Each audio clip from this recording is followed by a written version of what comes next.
अस्सलाम वालेकुम। Seeking reality channel में आप तमाम को खुशामदीद। हम प्रोफेसर सलमान राजा के साथ बैठे हैं और आज एक अगेन क्रिटिकल मसले को डिस्कस करने की कोशिश करेंगे। कैसे हैं सलमान भाई? अल्लाह का शुक्र है। आप सुनाइए। सलमान भाई, एक सवाल जो हमारे पास आया है और मेरे भी जहन में है कि इस प्लेनेट के बाहर मखलूक़ात की एग्जिस्टेंस है और प्लैनेट्स में। बिस्मिल्लाहिर्रहमानिर्रहीम। देखिए अदील, ये सवाल जो है बड़ा सब्जेक्टिव है। पहले तो हमें ये तयन करना पड़ेगा कि हम किस रुख से इस सवाल का जवाब ढूंढना चाहते हैं। एक इसका मजहबी रुख भी है कि हम क्या मजहब से इसका जवाब ढूंढना चाहते हैं। एक इसका हार्ड कोर साइंसी रुख है, जो नॉर्मली इस टॉपिक पे बात की जाती है वो साइंसी रुख से की जाती है कि क्या दूसरे प्लैनेट पे मखलूकात हैं।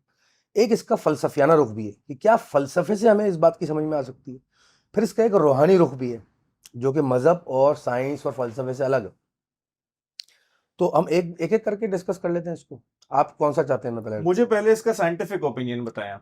देखिए, आप साइंटिफिक ओपिनियन पे अगर हम बात करें तो हमें जो कॉमन एक ओपिनियन मिला हुआ है वर्ल्ड वाइड, ये पूरी दुनिया में जो चीज़ कॉमनली मानी जाती है वो ये है कि दूसरे सैयारों पे मखलूक़ात मौजूद हो सकती हैं, सितारों और सैयारों पे।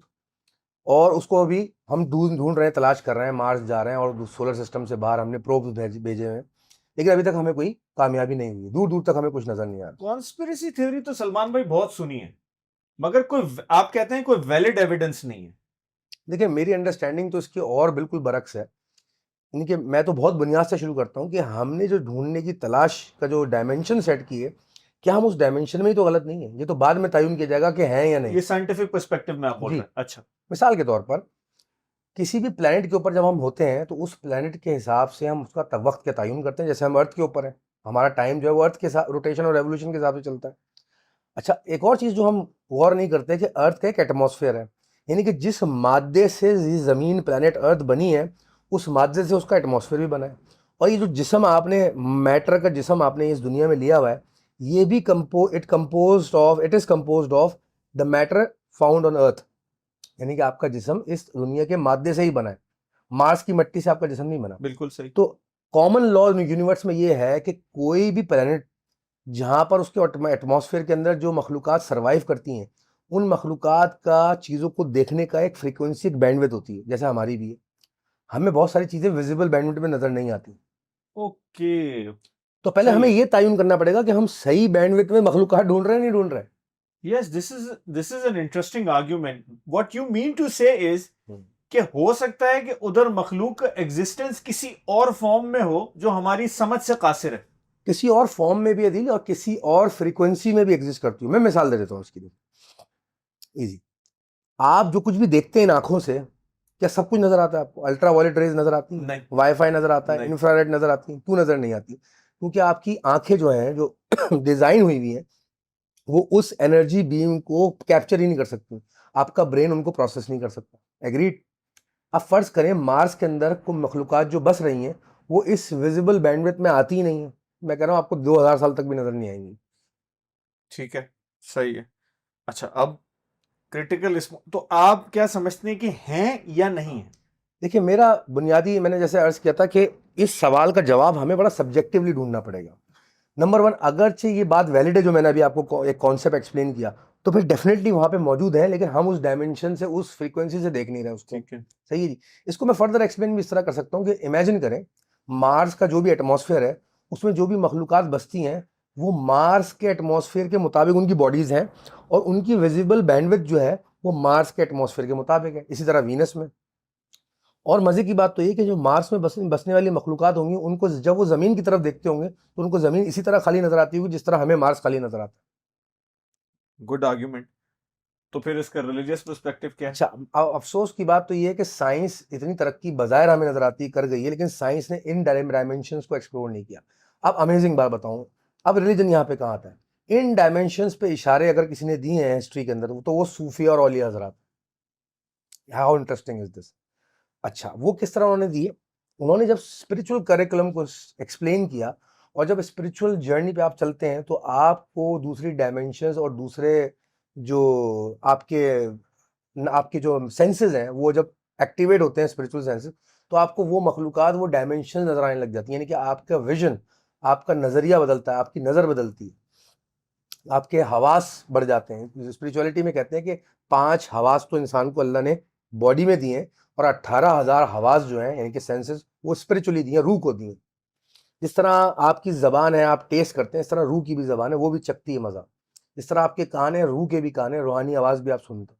तो अब ये इतना बड़ा scientific to spiritual and religious shift यहाँ पे किसी ने ना वर्किंग की ना एक्सप्लोर किया। ये मेरा खासा है, ये मैंने रिसर्च की और मैं ये आर्गुमेंट पेश कर रहा हूँ। अब सवाल ये कि मैं कोई फिजिसिस्ट तो नहीं हूँ, मैं कोई साइंटिस्ट तो नहीं हूँ, मैं कोई यूनिवर्सिटी में तो नहीं रिसर्च कर रहा। मे बी आज से 1000 साल बाद, 2000 साल बाद जब ये हकाइक खुल जाए और हमारी साइंस इतनी तरक्की कर जाए कि वो इन एस्पेक्ट पे भी सोचने लगे, तब शायद मेरी बात वैलिडेट हो जाए। अभी ये सिर्फ एक थ्योरेटिकल अंडरस्टैंडिंग ही कही जा सकती है और एक अप्रोच ही कही जा सकती है। नहीं, मगर इसमें रिलीजियस में कोई कंक्रीट एविडेंस अच्छा, क्या हमें समझ आता है? रिलीजन में देखिए, हमें पहले ये समझना पड़ेगा रिलीजन का ऐसे मामलात के बारे में क्या पर्सपेक्टिव होता है, रिलीजन की अप्रोच क्या है। उसके लिए हमें रिलीजन को इन टोटलिटी भी समझना पड़ेगा। तो मैं इसको बड़ा नटशेल में सम अप करता हूँ कि रिलीजन जो है वो दुनिया में, इस अर्थ, प्लैनेट अर्थ में आपको जो ज़िंदगी गुजारनी है उसके लिए गाइडेंस भेजी गई, उसको रिलीजन हम कहते हैं। पहले तो हमारे माशरे में ये गलत फहमी पाई जाती है कि रिलीजन जो है पूरी कायनात के हर राज रखता है। कुरान पाक या रिलीजियस अप्रोच जो हमारी, जो भी रिलीजन को आप फॉलो कर रहे हैं, देखिए ये अब ये बड़ी मैं अजीब सी बात कहने लगा हूँ, इस पर लोगों को इख्तलाफ भी हो सकता है कि ये कुरान की ग्रेटनेस बयान नहीं कर रहे आप नाउजुबिल्लाह कुरान की आप तजलील कर रहे हैं, उसकी बेद भी कर रहे हैं। क्यों? जब बनाने वाले ने आपको बता के भेजा कि इसमें कंप्लीट कोड ऑफ लाइफ है, जिंदगी गुजारने का कंप्लीट एक सिस्टम बयान किया गया। तो मतलब मैंने आपको एक छुरी दी, उससे बोला कि ये फ्रूट काटेगी, आप उस छुरी से कील ठोकने लग जाए, जो उसका पर्पज नहीं है।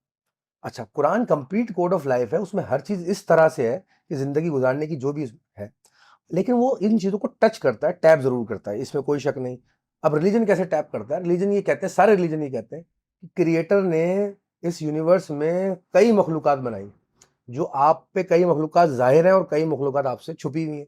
इसी पे मैं आ रहा था, मेरा एक भी यही एविडेंस ये आ ओपिनियन था। गया। हाँ। और वो मखलूकात जो आपसे छुपी हुई हैं उनका जिक्र भी आया, उनमें से चंद का, फरिश्तों का और जिन्नात का, मवक्किलात का, ऐसी मखलूकात का जिक्र भी आया। तो अब वो जो मखलूकात हैं जो मैं बात कर रहा था, फिर वो बात वैलिडेट होती है ना रिलीजन से, कि वो इस डायमेंशन में एग्जिस्ट नहीं करती, जिन आपको कभी नेकेड आई से नजर नहीं आएगा। अच्छा, इसकी मैं एक बड़ी अदना मिसाल आपको दे दूं कि आपके घर में हर कोई एक्सपेरिमेंट भी कर सकता है कि आपके घर में टीवी का रिमोट होगा, उसके आगे एक लाइट, एक बल्ब सा लगा होता है, इंफ्रारेड बल्ब। वो आप जब वॉल्यूम टीवी की बढ़ाएं, कोई भी बटन दबाएंगे तो आप उस बल्ब को देखेंगे, वो आपको जलता हुआ नजर नहीं आएगा। अब आप एक काम करें, अपने मोबाइल का कैमरा खोलें, उस कैमरे को खोल के उस कैमरे से उस बल्ब को देखें और बटन दबाइए, अब आपको इंफ्रारेड जलता हुआ नजर आएगा। Which is a proof that you need different lenses या डिफरेंट फ्रीक्वेंसी ऑफ विजिबिलिटी, जिसमें आप उन मखलूकात को देख सकते हैं जो जिस मखलूकात में एग्जिस्ट करती है। अच्छा, इसका रूहानी पहलू क्या है? देखिए, अब अगर हम हिकमत की बात करें, बहुत बुलंद इल्म की बात करें, तो ये सारा इल्म जो रूहानियत है, साइंस है, मजहब है, स्पिरिचुअलिटी है, रिलीजन है, ये सारे जो उलूम है, ये इंसान के अकल में जो इल्म आया, ये कहाँ से आया है, किसने बनाया? सारा सारा इल्म अल्लाह ने बनाया, क्रिएटर ने बनाया। तो हम ऐसे नहीं कह सकते कि रिलीजन क्रिएटर का है और साइंस जो है साइंटिस्ट आइंस्टाइन का है। नहीं, वो भी क्रिएटर का इल्म है, उसी ने बख्शा है। तो हमें पहले ये समझना जरूरी होगा कि ये सारे उलूम जो हैं, वो कौन सा मुकाम है जहाँ पे ये अमेलगमेट हो जाता है। सही है जी। अब स्पिरिचुअलिटी एक एस्पेक्ट ये बयान करती है कि देखें, मैं साइंटिफिक इसमें थोड़ी सी मदद लूंगा। इंफ्रारेड रेज जो होती हैं वो एक अलग बैंडविड्थ ऑफ रेज है, अल्ट्रा वायलेट एक अलग बैंडविड्थ ऑफ रेज है। अब हमें साइंस से पता चला, और जब हमने साइंस, रिलीजन, स्पिरिचुअलिटी को अमेलगमेट किया तो हमें समझ में आया, जिन्नात जो होते हैं वो इंफ्रारेड रीजन ऑफ बैंडविड्थ में स्टे करते हैं, यानी कि उनकी जो मटेरियल होता है जिससे बने, आग से बने, जिससे हमने कहा। और जो फरिश्ते होते हैं वो अल्ट्रा वायलेट रेज ऑफ जो बैंडविड्थ होती है उसमें फॉल करते हैं। स्पिरिचुअलिटी ये कहती है कि जब आपके 5 सेंसेस इतने जबरदस्त पॉलिश या प्योरीफाई हो जाते हैं, या उसको स्पिरिचुअलिटी में कहते हैं आपकी थर्ड आई खुल जाती है जब, या उसको इस्लामिक स्पिरिचुअलिटी में कहते हैं आपकी हिकमत की निगाह, बसीरत की निगाह खुल जाती है, तो आपको गैब में वो चीज़ें नजर आने लग जाती हैं जो आम इंसान की आम आंख नहीं देख सकती। तो स्पिरिचुअलिटी तो बहुत पहले इस पर बात कर चुकी है। अच्छा, मजहब भी बात कर चुका है, साइंस अब कर रही है। तजाद किसी में नहीं है, प्रॉब्लम ये है कि हमने समझा नहीं इस तरीके से। तो मखलूकात बेशक मौजूद है, इसमें कोई शक नहीं। तो इसमें समझने की एक इंसान, एक जो मेरा सवाल है, आप कहते हैं या आपकी जो डिस्कशन से मैंने अज्यूम किया है हम्म कि ये चीज़ें अगर एग्जिस्ट करती हैं तो इस फॉर्म में एग्जिस्ट करती हैं जो हमारी सेंसेस अभी कलेक्टिवली उसको समझने से कासिर है। देखिए आजकल जो हमारी अप्रोच बनी हुई है क्योंकि साइंटिफिक वर्ल्ड है, इस वक्त मटेरियल साइंस का बोलबाला है, तो एक हमारी जनरल अप्रोच बनी है, anything which is visible, anything which is material, anything which is provable physically is a reality.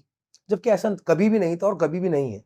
तो हमें अपनी अप्रोच को थोड़ा सा वापस बदलना पड़ेगा। मैं नहीं समझता कि साइंस में सारी चीजें ऐसी हैं जो, अब ग्रेविटी को आप कहीं देख तो नहीं सकते। एग्जैक्टली इस तरह आप माँ के प्यार को नहीं देख सकते, फील कर सकते, हाँ, इसी तरह ग्रेविटी को भी नहीं देख सकते, फील कर सकते। एग्जैक्टली तो सवाल मेरा ये है कि एक इंसान को इस तनाजुर में या इस कॉन्टेक्स्ट में क्या सोचना और समझना चाहिए इन मखलूकात के बारे में। देखिए अब इसके हम जवाब की तरफ आते हैं, इसको सम अप करने की तरफ। हमें जब तक कुछ पता नहीं होता ना, तो उसकी हमारे जब हम दुनिया में इंसान आए तो इंसान को कुछ पता नहीं था और आज भी इतना खास पता नहीं, तो ऊपर वाले ने गाइडेंस भेजी जिसको हम रिलीजन कहते हैं। तो उसूल ये है, इंसानी फितरत का उसूल ये है कि जब आपको कुछ चीज़ पता नहीं हो ना, तो गाइडेड चीज़ों के ऊपर इक्तफा करो या अज्यूम कर लो, जिसको हम अकीदा कहते हैं, बिलीफ सिस्टम कहते हैं। तो हमें भी अभी यही करना चाहिए कि अगर मजहबी तौर से जा रहे हैं तो हमारा मानना है कि भाई मखलूकात है, रिलीजियस बुक्स में बताया गया है। साइंटिफिक एविडेंस हमें अभी इतने कॉन्क्रीट नहीं मिल रहे, उसकी वजह मैंने बता दी।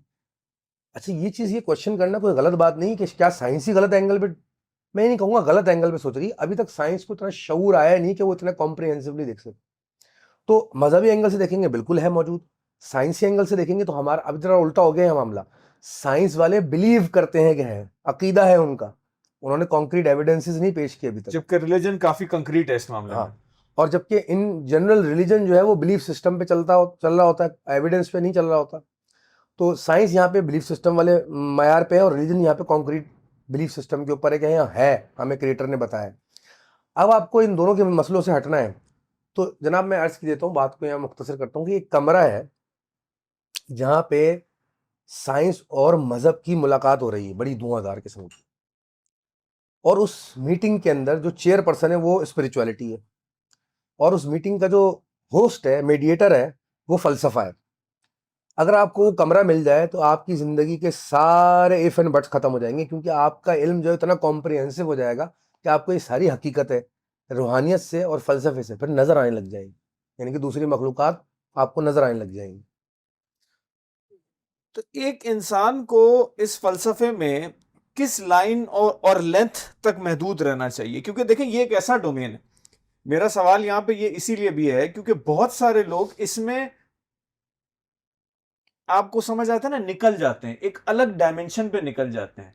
जैसे कि हमारे मुल्क में पीरी मुरीदी है, गैब का इल्म है, इसको यूटिलाइज भी किया जाता है, और हमारे मुल्क में नहीं मेरे ख्याल के बल्कि सारी दुनिया में स्पिरिचुअल टाइप ऑफ गुरुज हैं जो मैं तुम्हें जिनों से मिलवा दूं, मखलूकों से मिलवा दूं। एक इंसान उनको कैसे समझे और अपने आप को कैसे लिमिट करे कि यार ये ठीक नहीं है। अदिल देखें, हमारी इन जनरल, आपने बड़ी अच्छी बात की, पूरी दुनिया में ये बीमारी है, सब कॉन्टिनेंट में थोड़ी ज्यादा नजर आती है लेकिन है पूरी दुनिया में। हाँ, आई एग्री पूरी विद दुनिया दैट। में हमारी इन जनरल फितरी तौर पे इंसान की एक बीमारी है, एक प्रॉब्लम है, एक बिल्ट इन, एक डिफॉल्ट, एक बाय इम्प्लाइड उसकी एक फितरत है कि जब वो अकल ज्यादा चलाने लगता है ना, नफ्स का गुलाम होता है, तो वो एक्सपीरियंसेस से पहले ही ओपिनियन बनाने लग जाता है। यही प्रॉब्लम वेरी है। गुड आर्ग्यूमेंट, एक्सपीरियंस से पहले ओपिनियन, सही। तो जितने लोग जो है वो ओपिनियन मैं आप चाहूंगा आप इस पॉइंट को जरा सा क्लैरिफाई करें थोड़ी सी नोविस ऑडियंस के लिए। देखिए मैं मिसाल देता हूँ, आपको 1000 लोग मिल जाएंगे, आप अगर रोड पे अभी निकलेंगे, कि जिन्होंने कभी भी एलियंस या दूसरी मखलूकात को देखा नहीं होगा लेकिन वो बिलीव करते होंगे देखा है, क्योंकि उनका एक्सपीरियंस नहीं हुआ लेकिन उन्होंने ओपिनियन पहले बना लिया। एक सेंसिबल इंसान कौन होता है? जो अपने शऊर को हमेशा ओपन माइंडेड रखता है, यानी कि ओपिनियन बना के उनको ख़त्म नहीं कर देता, फिक्स नहीं कर देता, उसके ओपिनियन हमेशा ये रखते हैं, स्पेस रखते हैं कि वो ओपिनियन बदले जा सके। अगर आप इस माइंड सेट से चलेंगे तो आप भी वहीं पहुंचेंगे जैसे हम पहुंचे। मैं अगर अपनी बात कहूं आपको, मेरा थोड़ा सा रिलीजन से ताल्लुक है, तो मुझे ये लगता है कि मेरा क्योंकि थोड़ा सा ताल्लुक है, उस पर भी दुनिया से बाहर मखलूकात एग्जिस्ट करती हैं। इतना क्लियर है हमारा मजहब इस मामले में, गाइडेंस में, कि मैं काफी क्लियर हूं कि यकीनन एग्जिस्ट करती हैं। आपने जो रूम की एग्जांपल दी ना, मेरे हिसाब से तो साइंस को रिलीजन यहां लीड करता है। रिलीजन काफी फर्म है अबाउट एग्जिस्टेंस। देखिए इसमें कोई शर्मिंदगी या कोई आर नहीं, आपने बड़ी खूबसूरत बात कही कि बहुत सारे एस्पेक्ट ऑफ अंडरस्टैंडिंग ऐसे हैं जहां बिल्कुल साइंस सुपरसीड करेगा, और बहुत सारे एस्पेक्ट ऐसे हैं जहाँ रिलीजन सुपरसीड करता है। साइंस ये तमीज नहीं, ये मॉरल वैल्यू नहीं सिखा सकता कि माँ बाप का एहतराम कैसे करते हैं। साइंस आपको मोबाइल फोन दे देगा, लेकिन उस मोबाइल फोन पे गाली बकनी है या अदब से बात करनी है, ये साइंस की औकात नहीं है सिखाने की, ये मजहब ही सिखाएगा। लेकिन मजहब मोबाइल फोन बना के नहीं देगा आपको कभी। तो ये हमारे अंदर ही प्रॉब्लम है ना, हमने लड़वाया हुआ। इसमें कोई ऐसी एग्जाम्पल, कोई वाकया हमारे ऑडियंस को बताएं जो मतलब वाकई अपील करे, उनको इंटरेस्ट करे। भाई देखें, वाकयात तो बहुत सारे हैं। मुझे अक्सर लोग मिलते हैं जो क्लेम कर रहे होते हैं कि हमने जिन्नात देखे या मखलूकात कोई देखे। औलिया कराम से रिलेटेड कोई ऐसा मिल जाए। देखिए, मैं आई प्रेफर नॉट कोटिंग औलिया कराम इन द सेंस के हम उनके वाकयात बयान के, उसमें भी फिर एक इल्मी बहस शुरू हो जाती है लिटरल कि भाई यह वाकयात दुरुस्त है कि नहीं, अच्छा। उसकी क्रेडिबिलिटी क्या है, वैलिडिटी क्या है। तो आई वुड से कि मैं इन जनरल बताना चाहूँगा कि ऐसे मुझे बहुत लोग मेरे ज़ेरे नज़र आते हैं और गुफ्तगू आते हैं कि जो बहुत सारे ओपिनियन बना के बैठे होते हैं, और वो इतने शॉर्ट होते हैं कि वो अपने ओपिनियन से के ऊपर सख्त खड़े होते हैं कि ऐसा है, जबकि औलिया ने ही कहा है, सूफिया ने ही कहा है। इनफैक्ट सिर्फ सूफिया और औलिया नहीं, अंबिया ने भी कहा है, और दुनिया के जितने ग्रेट्स गुजरे हैं, साइंटिस्ट से लेकर फलसफी से लेकर, उन सब का ये कॉमन है कि अक्लमंद और बाशऊर इंसान वो नहीं है जो ओपिनियन बना के बैठ जाए। अक्लमंद तो वो है जो हर वक्त क्वेश्चन करता रहे। किसी बड़े बुजुर्ग ने फरमाया कि जब तक क्यूरियोसिटी, जब तक जुस्तजू आपकी सांस ना बन जाए, तब तक हकीकत नहीं मिलेगी आप। बेहतरीन, बहुत आला बात कही आपने। तो आप कुछ कंक्लूजन के इसको कंक्लूड करें हमारी आज की डिस्कशन को। देखिए, मैं इस बात को कंक्लूसिवली इस तरह कह सकता हूं कि आपको एक डायरेक्शन सेट करनी चाहिए कि आप फर्ज करें आपका बिलीव है कि मजहबी तौर पे बिलीव है कि दूसरी मखलूकात हैं, ठीक है, आप साइंटिफिकली उसके एविडेंस ढूंढ रहे हैं या आप जाके नहीं देख सकते मार्स तक, तो अपने इस ओपिनियन को ओपन रखिए and let data flow into it, let value and understanding fix you. अच्छा, मतलब आप कह रहे हैं कि मुझे इस मामले पे फिक्सेटेड नहीं हो जाना Exactly. चाहिए। Exactly, that's a very good learning for me. अच्छा, मेरा ख्याल है जो सुन दूसरा रहा है उसके लिए भी होगी। जो मैंने साइंटिफिक एक नया एंगल आपको आज बयान किया, अपनी नाजरीन को बयान किया कि उस एस्पेक्ट पे भी सोचें, और इसमें कोई कबाहत नहीं बोलने में कि साइंस नहीं सोच रही उस तरह। अच्छा, जो मेरे दोस्त अहबाब हैं इंटरनेशनली, जो दूसरे मज़ाहिब से और दूसरे यूनिवर्सिटी से ताल्लुक़ रखते हैं, जो साइंसी एक्सपेरिमेंट्स करते हैं, फिजिसिस्ट हैं, जब उनसे हम ये गुफ्तगू करते हैं तो वो एक्सेप्ट करते हैं कि नहीं, ये डिफरेंट एंगल है, हमने नहीं सोचा इस तरह, और साइंस का जो मेन स्ट्रीम फ्लो है वो इस तरह नहीं है। तो वल्लाह आलम, वक्त के साथ इर्तिका होता है, और आने वाले वक्त में दुनिया हमेशा से इर्तिका करती आई, और मेरा मानना है आने वाले वक्त में भी इर्तिका होगा और हकाइक सामने आएंगे। चलें जी, इस डिस्कशन को हम कंक्लूड करते हैं और नेक्स्ट सेशन में एक नए टॉपिक के साथ हाजिर होंगे। आपके अगर कोई इंटरेस्टिंग सवालात हैं तो हमें ज़रूर भेजें, हम प्रोफेसर साहब से पूछेंगे और आपको एनलाइटन करेंगे। Thank you.